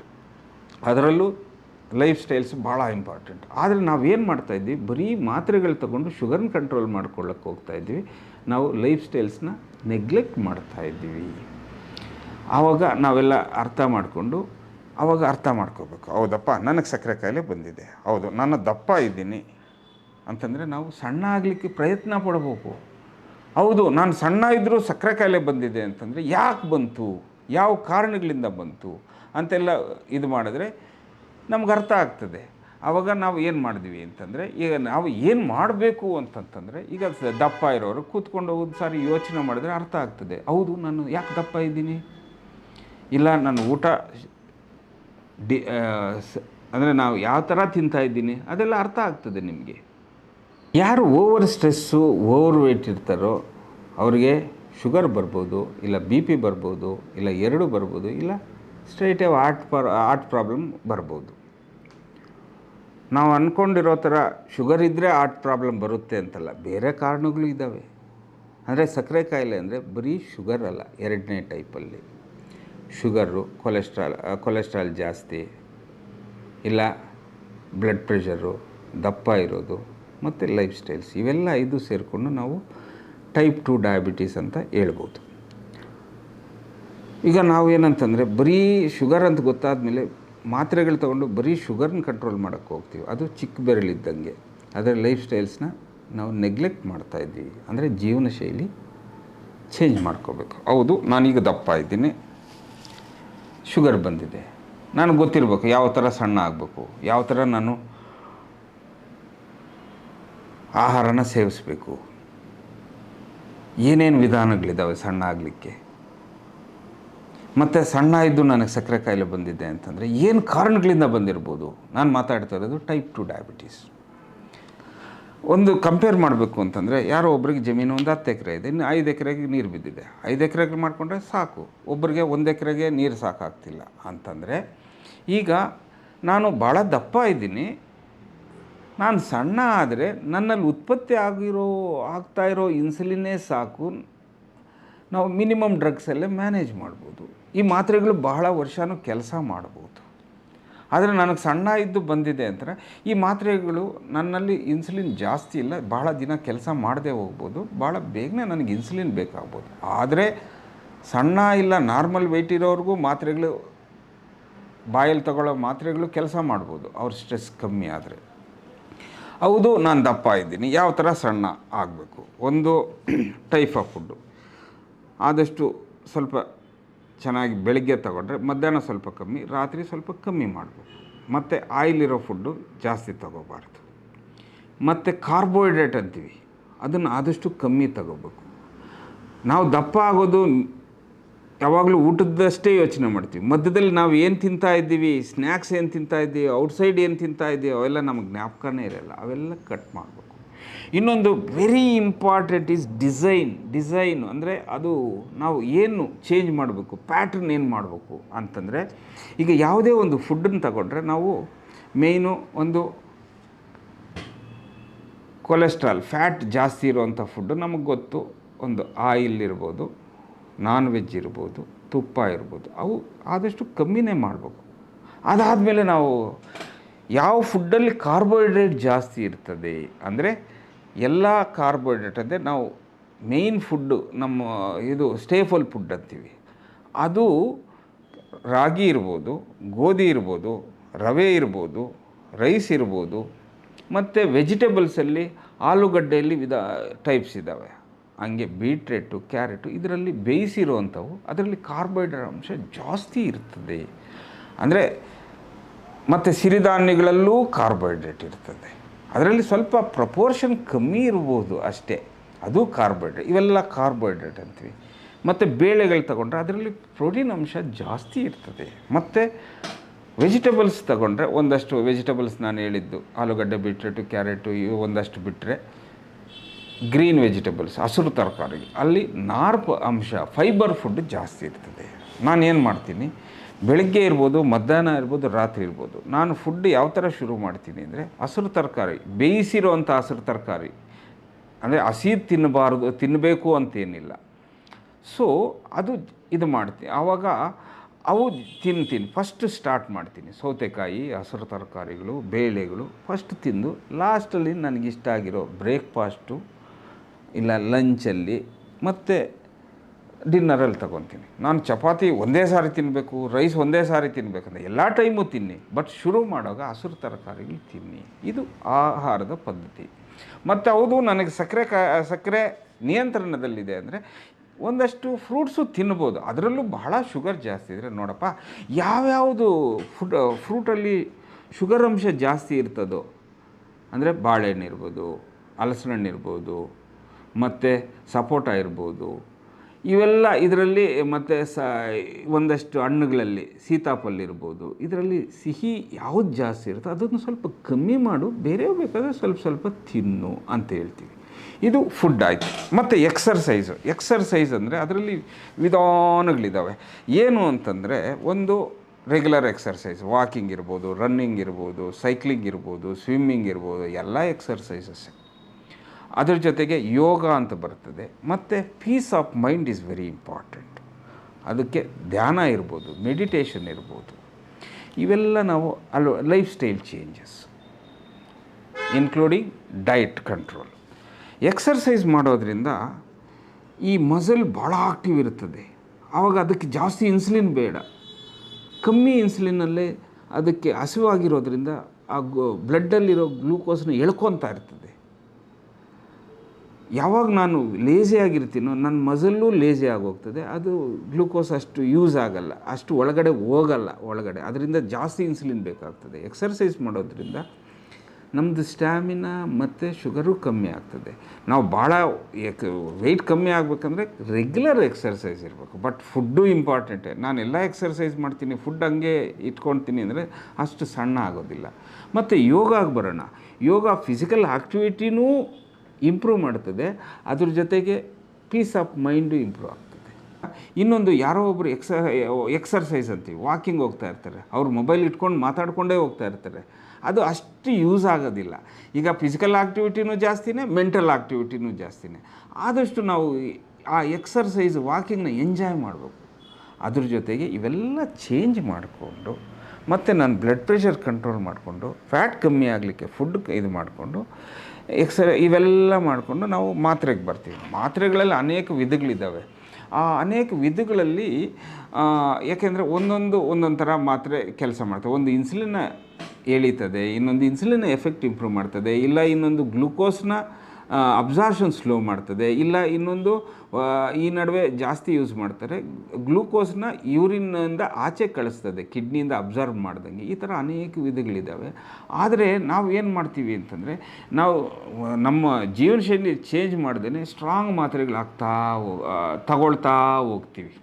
ಅಂದರೆ ಒಂದರಲ್ಲಿ 3 ಇರೋದು, ಈ ಥರ ಯಾವಾಗ ಸ್ಟ್ರಾಂಗ್ ಮಾತ್ರೆಗಳಾಗ್ತೀವೋ, ಯಾವಾಗ ಮಾತ್ರೆಗಳ ಮೇಲೇ ನಾವು ಇದು ಡಿಪೆಂಡೆನ್ಸಿ ಬೆಳೆಸ್ಕೊತೀವೋ, ಆ ಮಾತ್ರೆಗಳು ಅಲ್ಲಿ ಒಳಗಡೆ ಇನ್ಸುಲಿನ್ ಇರೋ ತನಕ ಕೆಲಸ ಮಾಡ್ತದೆ, ಅದಾದಮೇಲೆ ಅದೇನು ಕೆಲಸ ಮಾಡಲ್ಲ. ಯಾವಾಗ ನಮ್ಮ ಮಾತ್ರೆಗಳು ಸ್ಟ್ರಾಂಗ್ ಆಗ್ತಾವೋ ಆವಾಗ ಶುಗರ್ ಬೇಗನೆ ಆಗೋಗ್ತದೆ. ಯಾವುದೇ ಒಂದು ಇನ್ಸುಲಿನ್ ಉತ್ಪತ್ತಿಯಾಗಿ ಅದ್ರ ಕೆಲಸ ಮಾಡಬೇಕಂದ್ರೆ ಅದು ಭಾಳ ಸ್ಟೆಪ್ಸ್ ತಗೊಂಡು ಮೆಚ್ಯೂರ್ ಆಗ್ತದೆ. ಯಾವಾಗ ಸ್ಟ್ರಾಂಗ್ ಮಾತ್ರೆಗಳಾಗ್ತದೆ ಅದು ಇನ್ನೂ ಮೆಚ್ಯೂರ್ ಆಗಿರಲ್ಲ, ಅದರಿಂದ ಸ್ವಲ್ಪ ಸೈಡ್ ಎಫೆಕ್ಟ್ಸ್ ಇರ್ತದೆ, ಮತ್ತು ಶುಗರ್ಗಳು ಭಾಳ ಏರ್ಪೇರ್ ಆಗ್ತದೆ. ಅದಕ್ಕೋಸ್ಕರ ಮಿನಿಮಮ್ ಡ್ರಗ್ಸಲ್ಲಿರಬೇಕು. ಮತ್ತು ನನಗೆ ಶುಗರ್ ಕಂಟ್ರೋಲ್ ಆಗಿಲ್ಲ ಅಂತಂದರೆ ಇನ್ಸುಲಿನ್ ತಗೊಳ್ಳೋದು ಉತ್ತಮ. ಇನ್ಸುಲಿನ್ ನಾವು ಅದರಲ್ಲಿ 2 ಥರ ಇನ್ಸುಲಿನ್ ಬರ್ತದೆ. ಒಂದು ಯಾಕೆ ಅಂತಂದರೆ, ನಮ್ಮ ದೇಹದಲ್ಲಿ ಈಗ ನಾನು ತಿಂದಿರೋವಾಗ ಇನ್ಸುಲಿನ್ನು ಈ ಥರ ರಿಲೀಸ್ ಆಗ್ತದೆ. ಅದರದ್ದೇನು ಕೆಲಸ, ಊಟನ ಕೂಡಿಟ್ಕೊಳ್ಳೋದು, ಮತ್ತು ರಿಲೀಸ್ ದಂಗೆ ಮಾಡ್ಕೊಳ್ಳೋಕ್ಕೆ ಈ ಥರ ರಿಲೀಸ್ ಆಗ್ತಾ ಇರ್ತದೆ ಥ್ರೋಟ್ ನೈಟು, ಮತ್ತು ಊಟದ ಮಧ್ಯದಲ್ಲಿ. ಅಂದರೆ 50% ಊಟಕ್ಕೆ ಬಂದರೆ ಇನ್ನೊಂದು 50% ಬೇರೆ ಟೈಮಲ್ಲಿ ಬರ್ತದೆ. ಅದು ನಮ್ಮ ದೇಹದಲ್ಲಿ ಉತ್ಪತ್ತಿ ಆಗುವಂಥ ವಿಧಾನ ಇನ್ಸುಲಿನ್ನು. ಅದೇ ಥರನೇ ನಾವು ಇನ್ಸುಲಿನ್ ಕೊಡಬೇಕಂದ್ರೆ 2 ಥರ ಇನ್ಸುಲಿನ್ ಬರ್ತದೆ. ಒಂದು ಫಾಸ್ಟಾಗಿ ರಿಲೀಸ್ ಆಗೋದು, ಇನ್ನೊಂದು ಸ್ಲೋಗಿ ರಿಲೀಸ್ ಆಗೋದು. ಅಂದರೆ ಊಟ ಆದಮೇಲೆ ಜಾಸ್ತಿ ಇದ್ದರೆ ಅದು ನಾವಾಗ ಫಾಸ್ಟ್ ರಿಲೀಸ್ ಆಗೋ ಇನ್ಸುಲಿನ್ ಹಾಕಿರ್ತೀವಿ. ಬರೀ ಹೊಟ್ಟೆಯಲ್ಲಿ ಜಾಸ್ತಿ ಇದ್ದರೆ ಸ್ಲೋ ಆಗಿ ರಿಲೀಸ್ ಆಗೋ ಇನ್ಸುಲಿನ್ ಹಾಕ್ತೀವಿ. ಇವೆಲ್ಲ ನೋಡಿಕೊಂಡು ನಾವೇನು ಮಾಡ್ತೀವಿ, ಇನ್ಸುಲಿನ್ನ ಸ್ಟಾರ್ಟ್ ಮಾಡ್ತೀವಿ. ಅವ್ರಿಗೆ ಎಷ್ಟು ಬೇಕೋ ಅಷ್ಟು. ಅಂದರೆ ನಾವು ಸ್ಟಾರ್ಟಿಂಗ್ ಅಂದರೆ 4 ಸಾರಿ ಕೊಡಲ್ಲ, 1 ಸಾರಿ ಕೊಡ್ಬೋದು, ಮತ್ತು 2 ಸಾರಿ ಮಾಡ್ಬೋದು, ಇನ್ನು 4 ಸಾರಿ ಅದು ಶುರು ಮಾಡ್ತಾ ಇರ್ತೀವಿ. ಅದು ಡಿಪೆಂಡ್ಸ್. ಆದರೆ ಯಾವುದೇ ಕಾರಣಕ್ಕೂ ಸಕ್ಕರೆ ಕಾಯಿಲೆ 2ನೇ ಟೈಪ್ ಬರೋದು ಇನ್ಸುಲಿನ್ ಕಮ್ಮಿ ಆಗೋದ್ರಿಂದ ಅವರಲ್ಲಿ ಅಕ್ಯೂಟ್ ಪ್ರಾಬ್ಲಮ್ಸ್ ಇರಲ್ಲ. ಏಕೆ ಅಂತಂದರೆ ಇನ್ಸುಲಿನ್ನು ಇರೋದರಿಂದ ಸ್ವಲ್ಪ ಒಂದಷ್ಟು ಇರ್ತದೆ, ಅದರಿಂದ ಕೀಟೋನ್ಸ್ ಡೆವಲಪ್ ಆಗಲ್ಲ, ಫ್ಯಾಟ್ ಕರಗಲ್ಲ, ಅದಕ್ಕೆ ಸ್ವಲ್ಪ ಶುಗರು ಸ್ವಲ್ಪ ಜಾಸ್ತಿ ಇರ್ಬೋದು ಅಷ್ಟೇ. ಆವಾಗ ಇನ್ಸುಲಿನ್ ಇರೋದ್ರಿಂದ ಅದು ಕೆಲಸ ಮಾಡ್ತದೆ. ಆವಾಗ ಯಾವಾಗ ಕೆಲಸ ಕಮ್ಮಿ ಮಾಡೋದು ಶುರುವಾಗ್ತದೆ ನಾವು ಇನ್ಸುಲಿನ್ ಹಾಕ್ತೀವಿ. ಇನ್ಸುಲಿನ್ ಹಾಕಿದ್ಮೇಲೆ ನಮಗೆಲ್ಲ ಗೊತ್ತಿರಬೇಕು, ಒಂದು ಲೋ ಶುಗರ್ ಅಂದರೆ ಮಾತ್ರೆಗಳಲ್ಲೂ ಬರ್ಬೋದು, ಇಲ್ಲ ಇನ್ಸುಲಿನ್ನಲ್ಲಾದರೂ ಬರ್ಬೋದು. ಮಾತ್ರೆಗಳು ಸ್ವಲ್ಪ ನಿಧಾನವಾಗಿ ಕೆಲಸ ಮಾಡೋದ್ರಿಂದ ನಮ್ಗೆ ಗೊತ್ತಿಲ್ಲದಂಗೆ ಯಾವಾಗ 12 ಗಂಟೆಗೆ, ಇಲ್ಲ ಊಟಕ್ಕಿಂತ ಮುಂಚೆ, ಇಲ್ಲ ಊಟ ಲೇಟ್ ಆಗೋವಾಗ ಹಸುವಾಗೋದು, ಏನೋ ಬೆವರು ಬಂದಂಗೆ ಆಯಿತು, ಎದೆ ಹೊಡ್ಕೊಂಡಂಗೆ ಆಯಿತು, ಅದು ನಾರ್ಮಲ್ ಅಂದ್ಕೊಂಡು ನಾವೇನೋ ಬಿಸ್ಕೆಟ್ ತಿನ್ನೋದು, ಅವೆಲ್ಲ ಶುರು ಮಾಡ್ಬೋದು. ಮತ್ತು ಇನ್ಸುಲಿನ್ ಅದ್ರ ಕೆಲಸ ಶುರುವಾಗೋದ್ರಿಂದ ಕೊಟ್ಟ ತಕ್ಷಣ ಲೋ ಶುಗರ್ಗಳು ಇದರಿಂದ ಸ್ವಲ್ಪ ಜಾಸ್ತಿನೇ ಶುರುವಾಗ್ಬೋದು. ಆದರೆ ಇನ್ಸುಲಿನ್ ನಾವು ವಿಧಾನ ಈ ನಡುವೆ ಆಗಿರೋ ಡೆವಲಪ್ಮೆಂಟ್ಸ್ ನೋಡಿದರೆ ಹೊಸ ಇನ್ಸುಲಿನ್ಸ್ ಬಂದಿದ್ದಾವೆ. ಅದರಲ್ಲಿ ಲೋ ಶುಗರ್ಗಳಾಗೋದು ಕಮ್ಮಿ, ಅದರಲ್ಲಿ ನೋವು ಆಗೋದಿಲ್ಲ. ಆದರೆ ಎಷ್ಟೋ ಜನಕ್ಕೆ ಇನ್ಸುಲಿನ್ನು ಹಾಕಿದ್ರೆ ಅದು ಲಾಸ್ಟ್ ಸ್ಟೇಜ್ ಅಂದ್ಕೊಂಡಿದ್ದಾರೆ. ಅಂದರೆ ಮೊದಲೆಲ್ಲ ನಾವು ಏನು ಮಾಡ್ತಿದ್ವಿ, ಮಾತ್ರೆಗಳೆಲ್ಲ ಜಾಸ್ತಿ ಕೊಟ್ಟು ಕಂಟ್ರೋಲೇ ಆಗಲಿಲ್ಲ ಅಂದರೆ ಇನ್ಸುಲಿನ್ ಆಗ್ತಿದ್ವಿ. ಅಷ್ಟೊತ್ತಿಗೆ ನನಗೆ ಕಿಡ್ನಿ ಪ್ರಾಬ್ಲಮ್ ಬಂದಿರ್ಬೋದು, ಹಾರ್ಟ್ ಪ್ರಾಬ್ಲಮ್ ಬಂದಿರ್ಬೋದು. ಅವಾಗ ಇನ್ಸುಲಿನ್ ಕೊಟ್ಟರು ಒಂದೇ, ಕೊಡಲಿಲ್ಲ ಅಂದರೆ ಅವಾಗ ನಾವೇನು ಅನ್ಕೊತೀವಿ, ಇನ್ಸುಲಿನ್ ಕೊಟ್ಟ ತಕ್ಷಣ ಏನೋ ಪ್ರಾಬ್ಲಮ್ ಆಯಿತು. ಹೌದು, ಇನ್ಸುಲಿನ್ ಕೊಟ್ಟರು ನನಗೆ ಕಿಡ್ನಿ ಪ್ರಾಬ್ಲಮ್ ಆಯಿತು, ನನಗೆ ಇನ್ಸುಲಿನ್ ಕೊಟ್ಟರು ಹಾರ್ಟ್ ಪ್ರಾಬ್ಲಮ್. ಅದೆಲ್ಲ ತಪ್ಪು ಕಲ್ಪನೆ. ಅದು ಆ್ಯಕ್ಚುಲಿ ಇನ್ಸುಲಿನ್ ಕೊಡೋದ್ರಿಂದ ಅದು ತಡೆಗಟ್ಬೋದು ಆ ಕಾಂಪ್ಲಿಕೇಶನ್ಸು. ಯಾಕೆ ಅಂತಂದರೆ ನಿಮ್ಮ ಫ್ರೆಂಡ್ಸ್ ಯಾವಾಗಲೂ ನಾವು ಪಾರ್ಕಲ್ಲೋ ಎಲ್ಲೋ ಸೇರಿದಾಗ ಏನು ತಗೊತಾ ಇದೆಯಪ್ಪ ಮಾತ್ರೆನ ಇನ್ಸುಲಿನ್, ಅಯ್ಯೋ ಇನ್ಸುಲಿನ ಇದೇನಪ್ಪ ಲಾಸ್ಟ್ ಸ್ಟೇಜು, ಅಯ್ಯೋ ಹೌದಾ ಅಂದ್ಕೊಂಡು ನಾವು ಬೈದಲ್ಲಿ ಹೋಗ್ತೀವಿ. ಅದಕ್ಕೋಸ್ಕರ ಇನ್ಸುಲಿನ್ ಹಾಕಿದ್ದೀವಿ ಅಂದರೆ ಅದನ್ನು ಕ್ಲೀನಾಗಿ ಡಾಕ್ಟ್ರ್ ಡಿಸೈಡ್ ಮಾಡ್ತಾರೆ ಯಾವ ಥರ ಇನ್ಸುಲಿನ್ ಯಾವಾಗ ಹಾಕ್ಬೇಕು, ಯಾವ ಮಾತ್ರೆ ಯಾವಾಗ ಹಾಕ್ಬೇಕು. ಯಾವಾಗಲೂ ಸ್ಟ್ರಾಂಗ್ ಮಾತ್ರೆಗಳಿಗೆ ಹೋಗಬೇಡಿ. ಇವೆಲ್ಲ ನೋಡಿಕೊಂಡು ನಾವೇನು ಮಾಡ್ತೀವಿ ಅಂತಂದರೆ ಮತ್ತು ಲೋ ಶುಗರ್ ಬಗ್ಗೆ ಎಜುಕೇಟ್ ಮಾಡ್ತೀವಿ. ಹೌದಪ್ಪ ನೋಡಪ್ಪ, ಈಗ ನನಗೆ ಲೋ ಶುಗರ್ ಆಯಿತು ಅಂತಂದರೆ ನನ್ನ ಬಾಡಿಗೆ ಹಸಿವಾಯಿತು, ನನ್ನ ಹಾರ್ಟಿಗೆ ಹಸಿವಾಯಿತು, ನನ್ನ ಬ್ರೈನ್ಗೆ ಹಸಿವಾಯಿತು. ಅವಾಗ ಹಸಿವು ಜಾಸ್ತಿ ಆಯಿತು, ಬೆವರು ಬಂತು, ನಡ್ಕ ಬಂತು, ಎದೆ ಓಡ್ಕೊಳ್ತು, ಮತ್ತು ಏನೇನೋ ಮಾತಾಡ್ತಾ ಇದ್ದೀನಿ, ಇಲ್ಲ ನನಗೆ ಸಿವಿಯರ್ ತಲೆನೋವು ಬಂತು. ಈಗ ಅಂದರೆ ಲೋ ಶುಗರ್ ಥರ ಅನಿಸುತ್ತೆ. ಅವಾಗ ಏನಾದರೂ ಗ್ಲೂಕೋಮೀಟ್ ಇದ್ದರೆ ಸಡನ್ನಾಗಿ ಒಂದು ಶುಗರ್ ಚೆಕ್ ಮಾಡಿ. ಇಲ್ಲ ಅಂತಂದ್ರೂ ನಾವು ಹಿಂದೆ ಹೋಗ್ಬಾರ್ದು. ಆವಾಗ ಸಕ್ಕರೆನೋ ಗ್ಲೂಕಾಂಡಿನೋ ಇಲ್ಲ ಸ್ವೀಟ್ ಬಿಸ್ಕೆಟೋ ಇದೆಲ್ಲ ಕೊಟ್ಟರೆ ಲೋ ಶುಗರ್ನ ತಡೆಗಟ್ಬೋದು. ಮತ್ತು ಅದೇ ಥರ ಇದ್ದರೆ ಮಾತ್ರೆಗಳನ್ನ ಕಮ್ಮಿ ಮಾಡ್ಕೋಬೇಕು ಮತ್ತು ಡಾಕ್ಟ್ರನ್ನ ಕನ್ಸಲ್ಟ್ ಮಾಡ್ಕೋಬೇಕು. ಅಂದರೆ ನಾನು ಸಕ್ಕರೆ ಕಾಯಿಲೆ 2ನೇ ಟೈಪ್ ಅಂತಂದರೆ ಇದು ಜೀವನ ಶೈಲಿಯಿಂದ ಬರ್ತದೆ. ಬರೀ ಶುಗರ್ನ ಕಂಟ್ರೋಲ್ ಮಾಡಿಕೊಂಡ್ರೆ ನಾವು ಏನೂ ಕಂಟ್ರೋಲ್ ಮಾಡೋಕ್ಕಾಗಲ್ಲ. ನೀವು ಸಕ್ಕರೆ ಕಾಯಿಲೆ ಬಗ್ಗೆ 2ನೇ ಟೈಪ್ ಬಗ್ಗೆ ಚೆನ್ನಾಗಿ ಗೊತ್ತಿದ್ದರೆ ನೀವೇ ಡಾಕ್ಟ್ರು. ಸೊ ಯಾವಾಗಲೂ ಈ ಶುಗರಿಂದ ಯಾರಿಗೂ ಆ ಥರ ಪ್ರಾಬ್ಲಮ್ ಆಗೋಲ್ಲ. ನಾವೆಲ್ಲ ಏನು ಅನ್ಕೊತಾ ಇದ್ದೀವಿ, ಶುಗರ್ ಬಂತು ನನಗೆ ಹಾರ್ಟ್ ಪ್ರಾಬ್ಲಮ್ ಅಲ್ಲ, ಇದು ಸ್ಟ್ರೆಸ್ಸು, ಜೀವನ ಶೈಲಿ ಇಲ್ಲ ಓವರ್ ವೇಟಿಂದ ಆಗ್ತಾಯಿದೆ. ಮತ್ತು ಶುಗರ್ ಬಂದಿದೆ ಭಾಳ ಟೆನ್ಷನ್ ತಗೊಳ್ಳೋ ನೆಸಿಟಿ ಬರೋಲ್ಲ. ಏಕೆ ಅಂತಂದರೆ ಶುಗರ್ ಅಂದರೆ ಎಜುಕೇಟ್ ಮಾಡೋದು. ಈಗ ಫಾರ್ ಎಕ್ಸಾಂಪಲ್ಲು ಈಗ ಎಜುಕೇಷನಲ್ಲಿ ಹೇಳಿದೆ ಮಾರ್ಕ್ಸ್ ಇಷ್ಟು ತೆಗಿ ಅಂತ ಮೈಂಡಲ್ಲಿ ತುಂಬಿಸ್ಬಿಟ್ರೆ ಆವಾಗ ಮಗು ಇನ್ನೂ ಟೆನ್ಷನಲ್ಲಿ ಬೆಳೀತಾ ಹೋಗ್ತದೆ. ಅದೇ ಥರನೇ ಸಕ್ಕರೆ ಕಾಯಿಲೆ ಅಂತಂದರೆ ಹೌದು ಶುಗರ್ ಹಿಂಗಿಟ್ಕೋ, HbA1c ಹಿಂಗಿಟ್ಕೋ, ನಾನು ಹಿಂಗಿಟ್ಕೋಬೇಕು ಹಂಗೆ ಅಂತಂದರೆ ನಿಮಗಿರೋ ಟೆನ್ಷನಲ್ಲಿ ಇನ್ನೂ ಟೆನ್ಷನ್ ಜಾಸ್ತಿ ಆಗ್ತದೆ, ಶುಗರ್ ಜಾಸ್ತಿ ಆಗ್ತದೆ ಹೊರತು ಕಮ್ಮಿ ಆಗಲ್ಲ. ಜಾಸ್ತಿ ಮಾತ್ರೆಗಳು ಯೂಸ್ ಮಾಡ್ತೀರಾ, ಜಾಸ್ತಿ ಇನ್ಸುಲಿನ್ ಯೂಸ್ ಮಾಡ್ತೀರಾ, ಶುಗರ್ ಫ್ಲಕ್ಚುಯೇಷನ್ ಭಾಳ ಜಾಸ್ತಿ ಆಗ್ತದೆ. ಅದರಿಂದ ನಮಗೆ ಪ್ರಾಬ್ಲಮ್ಸ್ ಜಾಸ್ತಿ ಆಗ್ತದೆ. ಅಂದರೆ ಶುಗರಿಂದ ನಮಗೆ ಮೇಜರ್ ಪ್ರಾಬ್ಲಮ್ಸ್ ಆಗ್ತಾಯಿಲ್ಲ, ಆ ಸ್ಟ್ರೆಸ್ಸು ಬೇರೆ ಕಾರಣಗಳಿಂದ ಇದಾಗ್ತಿದೆ. ಅದನ್ನು ನಾವು ಚೇಂಜ್ ಮಾಡ್ಕೊಳ್ಳೋದು ಭಾಳ ಉತ್ತಮ.